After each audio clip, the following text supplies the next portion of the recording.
All right, so let's see what we're gonna get in this cook and do a more thorough unboxing that we did last time. So again, Omaha Steaks right here. Family owned for over 100 years, since 1917. Okay, you can see here, these are beef tenderloin steaks, 5 ounces, and there are 4 of them. So I've already got them ready to open. And there we go. We've got little note in here with on the back. It tells you how to do the cooking. If you're not very good at that, it tells you on the grill or in the oven when you broil it, the different temperatures for different thicknesses of steak, and how to get rare, medium, and then well done. And the steaks come, this is interesting.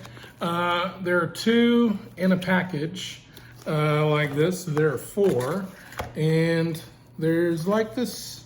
This is interesting. I don't know what to do with this.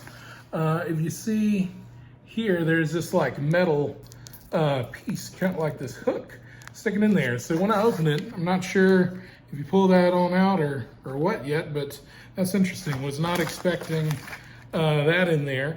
I've had these in the refrigerator for a day or 2, defrosting, and I don't know if you can tell, but this one is nice and squishy. Some of them are a little, this one's got a little hardness to it, but it's still squishy and looks like it's ready to go. We also have here, and I'm glad I opened these beforehand a little bit here. Here we have steakhouse hash browns. Right there you can see that it's 15 ounces, 4 pieces. This one was kind of hard to open, so interesting. So it comes individually packaged like so. So we'll do those. And I think the directions say that this is going to take about, preheat the oven 400, place on a baking pan 1/2 inch apart, bake for 22 to 25 minutes. That'll be easy. I have the oven warming now as we speak, and then we'll do these later. We've got some caramel apple tarts here. I don't know if that zoomed in the correct way for us or not that well. We're trying. 16 ounces total, and these look pretty nice. So we've got it there, and you can see the top part there, how it's kind of like floured open there. So there'll be 4 of those that we'll do after dinner. And we're gonna cut, even though I just talked about some of these, we're gonna go see opening the grill and some of the things I like to do when we're grilling. And as of right now, I've already got the grill started, but you're gonna see that in a second. It'll take about 15 minutes or so to get the grill hot, and then I don't expect to take very long with these steaks at all. I may set up direct and indirect. I've not done the setup for that part yet. I may put them over direct heat for a little bit and then move them over to indirect while I get the correct doneness on those and get them ready to go that way. But that's our packages. We're almost done with the things that I have for Omaha Steaks. So I guess this is turning into a little try it out series here for Omaha Steaks. All right, let's check out the grill. We interrupt your regularly scheduled programming for this brief message. Did you know for as little as 1 click per video, you could sponsor a YouTube creator like me? Well, now you do. We're struggling YouTube creators here. My sponsor is just me, myself, and I. But for as little as just click, or whether you're on a mouse or clicking on the trackpad, that's all it takes to sponsor a video like this and a channel like me. Thank you, I appreciate it.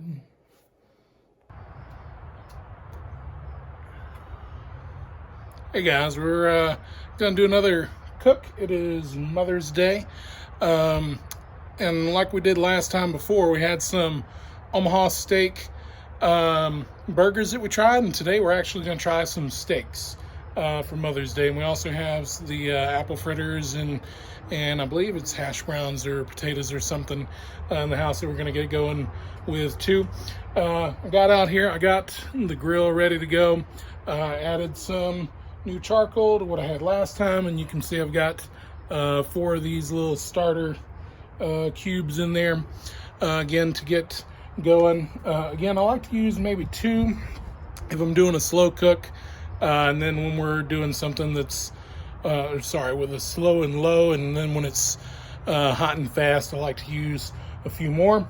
But also I've got some whiskey and things that we're enjoying out here today. I've got some tin cup made right here in Colorado, and I also have this is my current favorite. I really have 2 favorites, but this is my current favorite cigar. It's a Cusano M1, and I'm smoking a Churchill. I've been at it for a little while already, but this is the things that make a perfect afternoon. I've got my whiskey, cigar, we're grilling, and I got my wife and my baby out here with me too, so it's a great afternoon. Let's get started.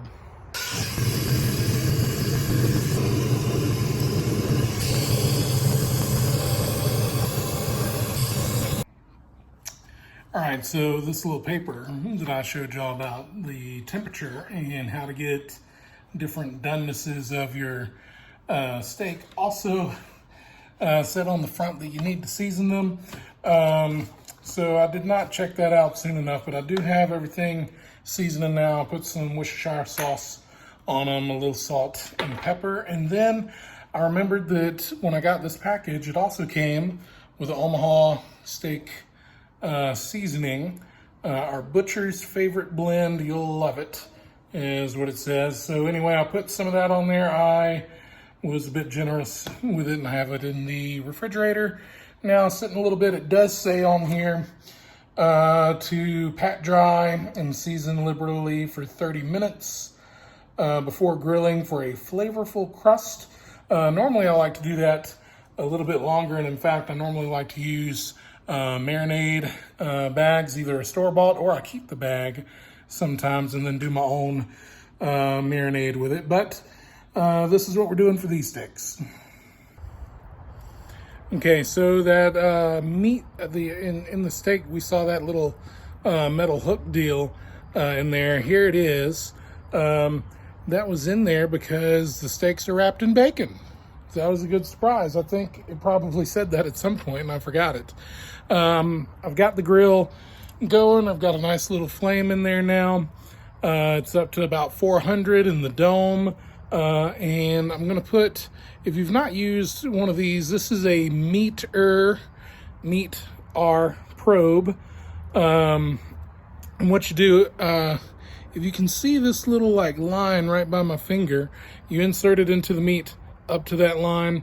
This is probably overkill for the steaks, but I wanted to try it out anyway. I don't do a whole lot of steaks because, like most of you know, prices for steaks and stuff are crazy right now in 2022 and have been for a while.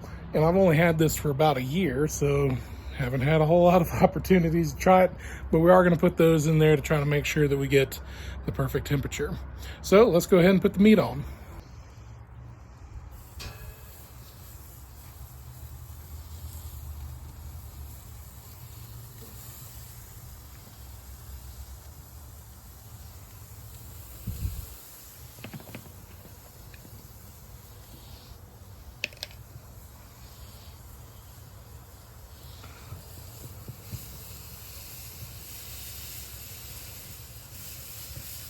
Okay, there we go. Got a nice little flame in there. We'll get them a little flame kissed, and then we'll watch that temperature. Okay, so the bacon's trying to come off a little bit. I forgot with my meter probe that the ambient temperature of this piece over here cannot exceed a certain temperature, and I had it right over the flame, so I was getting a warning there. Probably need to move that one over. Let's see how we're doing on these other two. Uh-oh, that one looks like it's wanting to come apart a little bit. But I think this is going to be good. I may need to move it over the indirect heat here for a minute to get a consistent thing with the rest of them, since I had to move this one over too. So gonna cook a little bit slower because I got to watch out for this probe. If it didn't have the probe in there, it wouldn't have been a problem, but I wanted to try it, and it is what it is.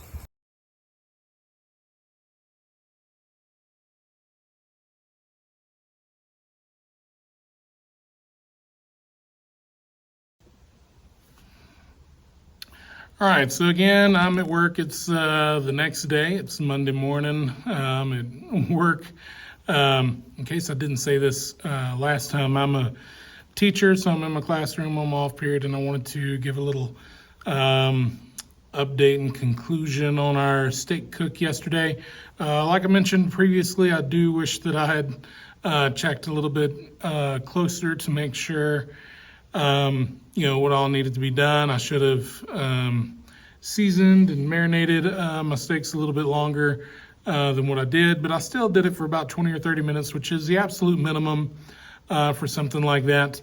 And I cooked mine to about 135 degrees internal temperature, which I believe is medium there. So it did have a nice pink color on the inside. It was very juicy. The biggest complaint that I have about those steaks is, you can tell I'm kind of a bigger guy here, and 4 5-ounce steaks. I mean, my wife doesn't really eat a whole lot, and she ate both steaks with, it was our potatoes were hash browns. There were 4 of those too. So she had 2 hash browns and 2 steaks, and I had 2 hash browns and 2 steaks, and it was enough to fill her up. Maybe overfilled her a little bit, but to quote my wife, she eats like a bird. But for me, I ate it all, and I still could have ate some more. So that was a little disappointing. So if I were outright buying this from Omaha Steaks, I would say it's probably not worth it, which actually I was joking with my wife. We were talking about that afterwards. She agreed it's probably not worth it. But in the last year or so, looking at what beef prices have been, maybe it was actually worth it, and maybe a better deal in this pack that I got from Omaha Steaks than it would have been to just outright buy steaks. I know the last time that I looked at steaks, it was about $14 or $15 a pound, so which is way too rich for my blood. But anyway, we did the hash browns in the oven at 400 for about 25 minutes, and then after we had dinner, we tried the apple fritters, and they were pretty good too. They were a bit crumbly, but I think they took about 20 minutes in the oven, again around 400 as well. And there were 4 of those in the pack also, so we had 2 last night. We'll probably do 2 more tonight. But again, the steaks were very good. They were just small. The hash browns were also good, but hey, it's a hash brown. I kind of expected something a little bit more extravagant, if you will, from Omaha Steaks. And then the apple fritters, they were on point. They were, about what I expected from there. It was something unique, something that I wouldn't have made at the house, and everything. So it made a good dessert for it. But anyway, that's kind of the general overview, rundown, conclusion that I have on the steaks. Hey, this is Cody Wilson. Thank you again for coming by my video. Really appreciate you sticking it out and watching till the end like this. But please, before you go, don't forget to like the video and subscribe to the channel, and then check out around here some of the other videos that you may like, other playlists that you may like as well. All right, peace.